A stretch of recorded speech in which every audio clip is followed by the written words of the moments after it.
The lesson I learned was that being poor is a mentality. And if you say that online or in a woke place, there'll be a horde of people coming explaining to you why that's offensive because I need to pay for my brother's surgery and I can't work. Obviously, I'm not talking about those outliers. That's like when fat people say, it's not my fault, I'm fat, I have a thyroid condition. Like, yeah, fatty, clearly I'm not talking about you. Most people can get on a treadmill and lose weight, just like being poor. MrBeast never told me this word for word. He's too smart to say something controversial that will fuck up his money. These are my words. But I think if you would ask him, he would agree with this statement. Last person to leave this pit of money wins $20,000. It's easy to assume looking at MrBeast's channel that he's a rich kid who flaunts his money, but I could vouch for the fact that every dollar he spent, he's earned on his own. I've known him for years now. He used to be a fan of my channel, like a big fan. At number 2, I have SNEAKO, and if you've ever seen SNEAKO's videos, you realize that they're kind of addicting. Once you start watching them, it's kind of hard to stop. He's so straightforward with things, and he's not biased on anything. He'll let you know anything that's on his mind. Something went wrong in those 5 years, and now he's chilling with Elon Musk while I'm using his name in the title for clickbait. There's levels to this shit. Dave Chappelle told the story of being a kid and asking his dad for $3 to go on a field trip, but his dad didn't have it. So he asked his dad, "Are we poor?" And he said, "Son, poor is a mentality that very few people recover from. Son, you're broke." I just finished this book called Outliers that explains why ultra successful people separate from the pack and do extraordinary things. It explains why the Canadian hockey team, for example, has pretty much all players that were born in January, because January is the cutoff date. So when you're a kid, you get to play with the older kids, and that gives you an advantage that stems far enough all the way to the national team. It explains why the Bill Gates, the Michael Jordans, the most successful outliers in the world were lucky, and that their success came from circumstances out of their control. And I completely disagree. He says all the success of the Beatles can be attributed to this one strip club in Hamburg where they were hired to play 7 days a week, 8 hours a night. That strip club is where they became masters of their craft. This was their lucky break. Bullshit. You have to have the drive to play with that goofy ass haircut, strumming your guitar in a strip club for 8 hours a day. If you don't have that drive, you're not gonna get shit done. But MrBeast showed me that success is linear.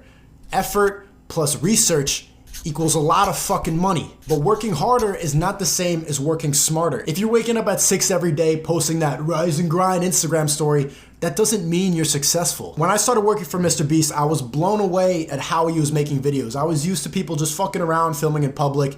He was operating his crew like a business. At 19, he had a manager, he had an editor, he had a grunt worker, he had funny people. He designated jobs very specifically like any other business. But for YouTube videos, we would show up at 9 a.m. and leave at 6, and we would spend an equal amount of time brainstorming as we would filming the video. For example, when we were making this Lego car video, he was absolutely sure it was gonna go viral before we even started filming. It took 3 days to assemble these cars. We had to strip down the golf cart, strip down the go-kart, take these drills and attach the Legos one by one in the sun. It was a lot of work. But the whole time he had this image in mind of those Lego cars going down the street in the thumbnail with the Photoshop cop car in the back. The title is "I Built a Working Car Using Only Legos." You don't need to watch that video to know that it's viral. I started working for MrBeast 2 years ago. It didn't last long because I got caught up with my ego. I was working for a guy that used to be my fan, and this was during a time when I wasn't uploading on YouTube at all. I was in college, I was unhappy, my face was all bloated because I was drinking a 6-pack of American beer every night. Wasn't a good time. But MrBeast, in just a few weeks, completely changed my outlook on life. And I honestly can say that I think about what he told me pretty much every single day. And this guy is the same age as me. I think Jimmy had 4 million subscribers at the time, and he would always talk a lot of talk. He said, "I'm gonna be number one, I'm gonna be number one." I didn't really believe him, but you could see something in his eye. There was something about this guy. Not to be a dick, he's not the most outstanding personality of all time. He's not extremely funny, he's not incredibly good looking. He's a pretty normal dude. But I saw him change his YouTube channel to match the algorithm. He fit everything he did so that it would go viral. Sellout or not, that's a fucking smart move. He had this working system that when I say it sounds really obvious, but not many people are doing it. If he doesn't like editing, he just hired an editor. If he didn't want to carry stuff, he just hired a guy to do it. Whatever he didn't like doing, he just paid someone else to do it so that it was always enjoyable for him. He was running it like a corporation. There were no cracks, there were no leaks, there was no room for error, and it worked. He studied what was trending, he studied viral thumbnails, He was reading the code of the YouTube algorithm. He's like that guy in the poker movie that outsmarts the game and starts counting the cards. Before meeting him, I used to think like you. I used to think that being poor was just circumstantial and that people successful were extremely lucky. For most people in the Western world, specifically America, if you have, where is it? If you got this, you could become rich in 30 days. But obviously, it's not for everybody. Unfortunately, my image has this thing of quality over quantity. Ultimately, I like talking shit more than I like making money. And that's okay. I mean, I've sold out too. I've done ads for things that I don't care about. And that's a perfect segue to tell you that this video is sponsored by Raid Shadow Legends. I'm just kidding, fuck that game. Basically, the book Outliers describes white privilege before BuzzFeed started saying it. And you could tell it was written in 2008 because now everybody is constantly talking about their disadvantages. Like, I'm an Afro, Latinx, gender queer man.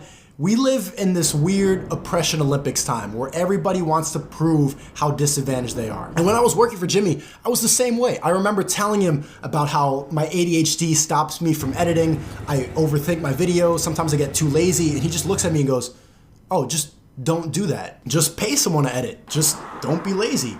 Make the video, and if it flops, make another one. It's just YouTube. He was right. Fuck, man. I'm trying to figure out how to say this without offending people, but it's just the belief in your class system. If you believe you're poor, that you belong in the projects, most likely you will stay there your whole life. But if you believe that you're broke and that these are temporary circumstances, most likely you will get out of that. I've seen this firsthand. In middle school, one of my closest friends was this kid from the projects. We were roommates for a long time. We lived together. We hung out, did everything. He had a scholarship. I had a scholarship. But he was one of those select students that could make it out if they really put in an effort. And then he got expelled from the school for stealing. He didn't have to steal, but he did. It is what it is. I still am friends with the guy. He was stealing. He got kicked out. He was doing stuff that he was used to seeing in his own neighborhood. Now I hang out with him sometimes and I'll buy, I go to Brooklyn to see him. And when I go to his house, I see the root of that mentality. I saw someone walk in holding all these Amazon packages from, this guy stole a bunch of Amazon packages from other people in the building. It's not like he was stealing from a rich person. These are other people in the building and they're opening up the boxes. It's like Christmas morning. They're just, hey, look at this. Ooh, new Apple TV, new video game, new shoes. And everybody in the household is part of it. If you don't believe that this is who you are, then you're not gonna be doing petty theft like that, stealing from your neighbors. And afterwards, that guy felt bad. He's sitting down like, man, what if the camera saw me? What if this, what if that? And I felt that his real shame, his real guilt was from knowing that he just stole from his peers. Obviously, this is more complicated than I'm making it out to be. Saying being poor is a mentality is a giant generalization. And the belief comes not just from yourself, but from the government, from other people, from society telling you that you're poor and you belong here. You need to break out of that. You can't believe what other people tell you what you are. And it sounds easy for me to say as a YouTuber, but with the capabilities of smartphones now, you could connect with everybody in the world in a matter of seconds. You could start an online business, you could become an entrepreneur. There's a million things you could do to get rich right now. I'm not doing them. I live in Harlem. I'm not rich, but I'm aware that believing that you'll not get out of it or believing that successful people were just lucky is gonna prevent you from being successful. That was pretty good. That was pretty good, right? I summed that up. All right, that was a difficult sub. I didn't do, all right. I'm gonna conclude this with a little vlog of me and my girlfriend breaking quarantine because I'm done. I'm done staying inside. Stay safe, but I don't think I can do this anymore. All right, thanks. Good day for a drive. Who is driving? Damn, look at that view. Boy, you good boy. You're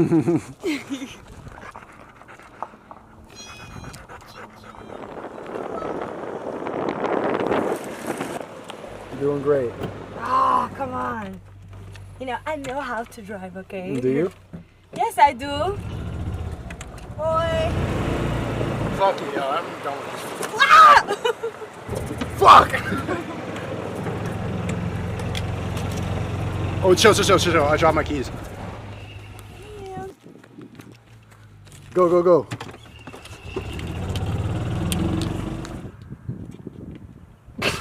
What up, YouTube? So today I'm just gonna show you my farm.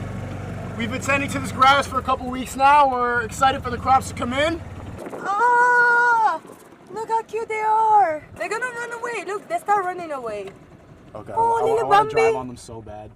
No, you're rude. What up? Little Bambi. Oh no, they're No. they're going away. Oh, look how cute they are. Oh, you're so nasty. Ew. What up, man?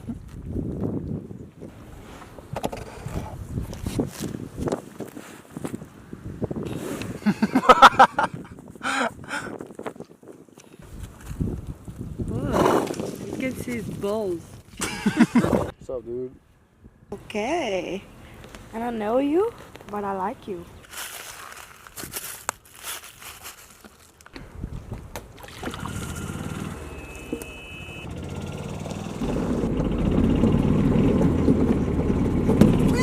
Wait, I can drink. Hold on. Let me take a sip. That's us. Okay, let's go. Okay, well, you can finish your wine first. You want some brie? Let's see if they have baguettes too. Some fromage. Again, you mentally bullying me. croque monsieur. Stop mentally bullying me. Okay, I'm sorry. And I really just want to quickly say, I was in high school in New Hampshire at this nature school, and every time that there was supposed to be like an outdoor activity like hiking, camping, skiing, all my friends would be like, that's white people shit. That's white people shit. White people shit is fun. It is. These cabins are dope. I'm gonna make a sandwich, but I forgot to bring a knife. We're gonna improvise.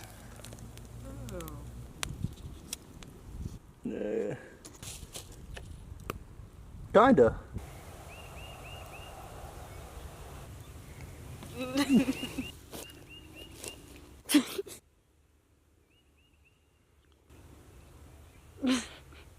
Hey. Who's that? Turn around real quick.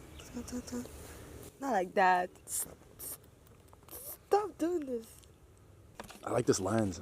Whoa! Whoa! No way! No way! No way! It's the same 5. It's them from earlier. Let's walk. Nah, but slow though, slow. Doucement.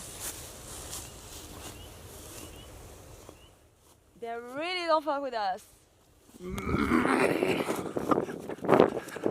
Come on! It's 8:30. I haven't woken up this early since before coronavirus. But we gotta, that's true, I really haven't woken up this early, Yeah, but we sure. gotta return the car. The rental car, or else it's gonna cost $200 more. Bye, white people shit. Oh, come on. Bye. Would you date a porn star? I don't think so. I wouldn't either. I don't think so. I say that, but then Yeah. it might happen. Yeah. You can't say never. You never know what's gonna happen in the future. We're open-minded. We're not that toxic. We just completely shifting the vibe because the last one people started rinsing you. We respect women. Let's talk about their feelings.